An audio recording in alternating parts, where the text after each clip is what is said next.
আসসালামু আলাইকুম ভিউয়ার্স, আপনারা যে যেখান থেকে দেখতেছেন আপনাদেরকে জানাই অসংখ্য ধন্যবাদ। আজকে আমরা আলোচনা করব সীমানা বেজগুলো আমরা কিভাবে দিব। অনেক সময় দেখা যায় জায়গা থাকে না, এবং অনেক ভাই আমাকে প্রশ্ন করে থাকে যে আমরা সীমানা বরাবর যে বেজগুলো দেব সেই বেজগুলো আমরা কি করব, অর্থাৎ এই বেজগুলোর উপর যে আমরা কলাম সেট করব বা কলাম বসাবো সেই কলামগুলো কিভাবে হবে। আমি আজকে এই বিষয় নিয়ে আপনাদের সাথে আলোচনা করব এবং আমরা জানার চেষ্টা করব যে কি কারণে এই সমস্যাগুলো হয় এবং কি করতে হবে। আমরা কিন্তু সব জানবো। অবশ্যই আপনারা ভিডিওটি শুরু থেকে শেষ পর্যন্ত দেখবেন। আমি এখানে একটা জমি আমরা আর্ট করলাম। আমরা মনে করলাম যে এরকম একটা জমি, এই জমির মাপ হচ্ছে 50 ফিট বা এখানে 30 ফিট 20 ফিট যাই হোক না কেন, এরকম একটা আপনার জমি আছে। এখন আপনি চাচ্ছেন বা অনেকেই থাকে যে আমার সীমানা ঘেঁষে আমি বেচ দেব যাতে করে আমার জায়গাটা নষ্ট না হয়। এখন এই এই কাজগুলো করলে কি সমস্যা হবে সেইগুলো আমরা জানবো, এবং আমরা জানবো যে কিভাবে আমাদের দিতে হবে এই বেসটা, এই কলামটা কিভাবে আমরা দাঁড় করাবো। তো এইভাবে যখনই চলে আসে একটা জমির মাপ, এগুলো কিন্তু বাহিরের অর্থাৎ অন্যজনের জমি। আপনি চাচ্ছেন যে আমি আমার জায়গা ইঞ্চি পরিমাণ ফেলে রাখবো না, তাহলে আমি এই জায়গাতে কিভাবে বেসটা দিব। এর আগে কিছু কথা বলে নেই। অবশ্যই আপনারা মনে রাখবেন, আপনার জায়গা যতটুকু আছে তার থেকে কিন্তু আপনাকে ছেড়ে দিয়ে এই কাজগুলো করতে হবে, অর্থাৎ বিল্ডিং বাড়ি নির্মাণ কাজগুলো শুরু করতে হবে। এখন আপনি সবটুকু যদি আপনি দখলে নিয়ে নেন তাহলে কিন্তু হবে না। এখন অধিকাংশ দেখবেন যে ঢাকা শহরে বা আরও যে ব্যস্তময় শহরগুলোতে, সেই শহরগুলোতে যে বিল্ডিংগুলো জায়গা ছাড়বে না, যেটাকে আমরা ব্যাকসাইড রুল বলে থাকি, যারা এই ব্যাকসাইড মানবে না তাদের কিন্তু এই বাড়িগুলো অনেক সময় ভেঙে ফেলা হচ্ছে, বা যেই অংশগুলো বাড়তি হয়ে গেছে, জায়গা ছাড়া হয়নি, সেগুলো কিন্তু ভেঙে দিচ্ছেন সরকার। তো যাই হোক, আপনারা খেয়াল রাখবেন। আপনারা যেহেতু বাড়ি করবেন, গ্রামের বাড়ি হলেও কিন্তু আপনাকে কিছু জিনিস মেনে চলতে হবে।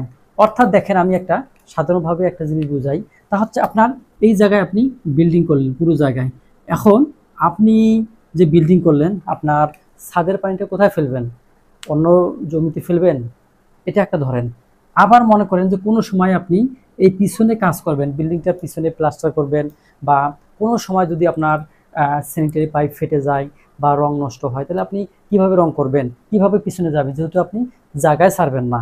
মাথা রাখতে হবে যে এই কাজটা কখনো করা যাবে না। আপনি যদি সাধারণত আপনার গ্রামের বাড়ি হয়ে থাকে, সেক্ষেত্রে একরকম সেটব্যাক, আবার শহরের ক্ষেত্রে কিন্তু আরেক রকম সেটব্যাক। অনেক সময় শহরে দেখা যায় যে আপনার এইটার সামনের দিকে রাস্তা, আপনার রাস্তা থেকে প্রায় আপনাকে ছাড়তে হবে 10 ফিট 15 ফিট আপনার এই সেন্টার থেকে।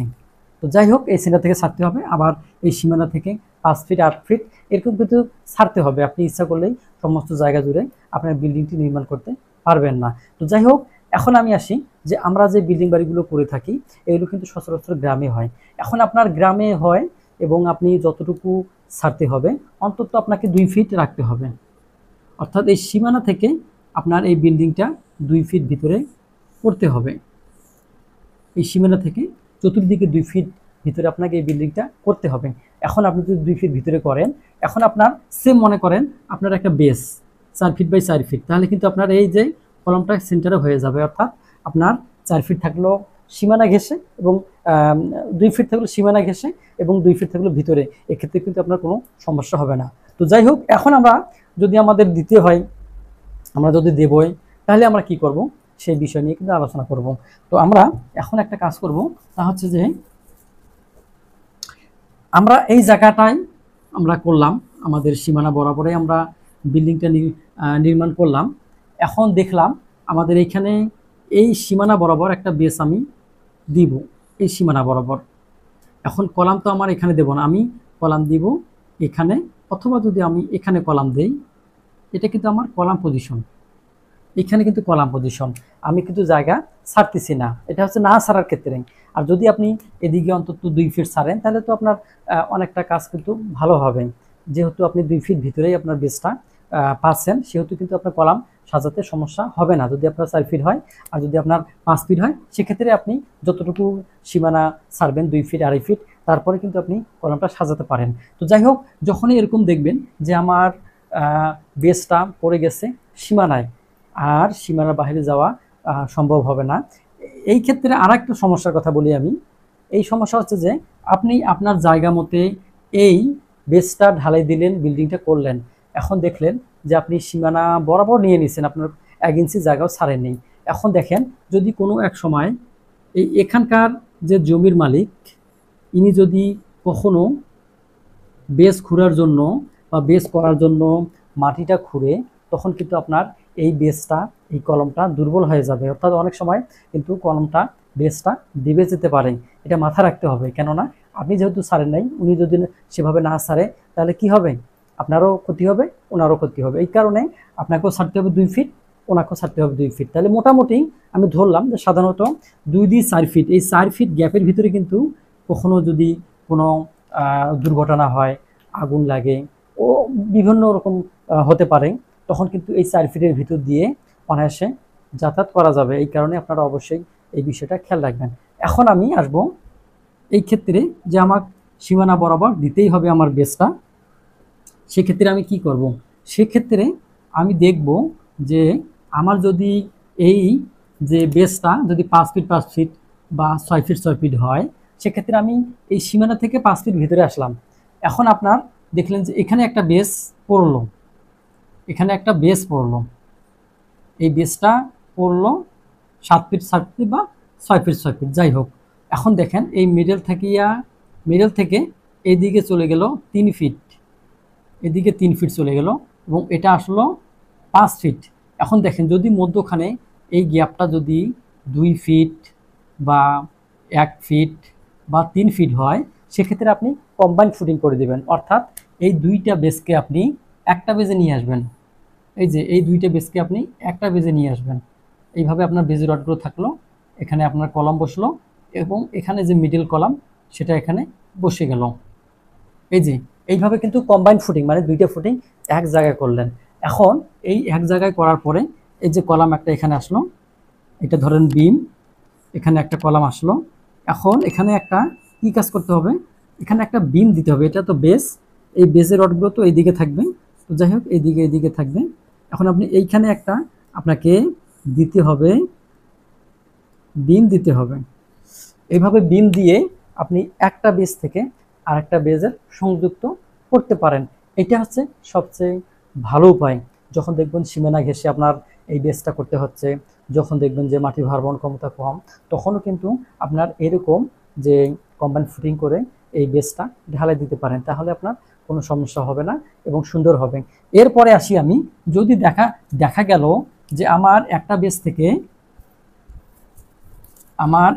থেকে অন্য বেসের দূরত্বটা বেশি হয়ে গেল, অর্থাৎ এখানে যে বেসটা আমি দিলাম, এখানে আমি যে কলমটা দিলাম, এবং এই বেসটা হচ্ছে বেশি দূরে, তো এই ক্ষেত্রে আমি কি করব?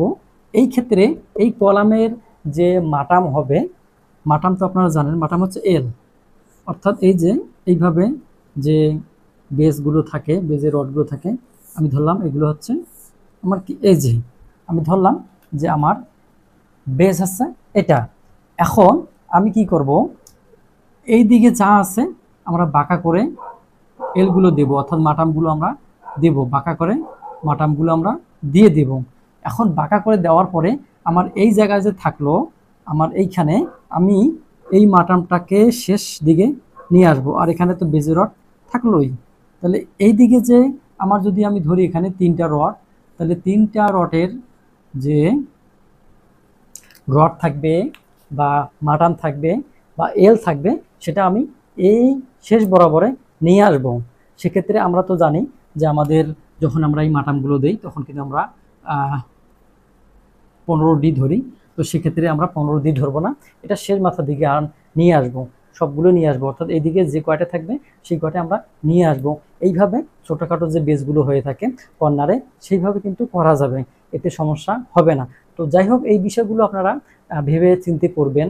আর যখন আর একটা পদ্ধতি করা যায়, সেটা হচ্ছে আপনারা যখন বিল্ডিং বাড়িগুলো করবেন, তখন মনে করলেন যে আমার এই জায়গার ভিতরে যে রুমগুলো আছে, আমি ধরলাম যে আমার এখানে একটা রুম আছে, এখানে রুম আছে, এখানে টয়লেট আছে, এখানে আরও রুম আছে।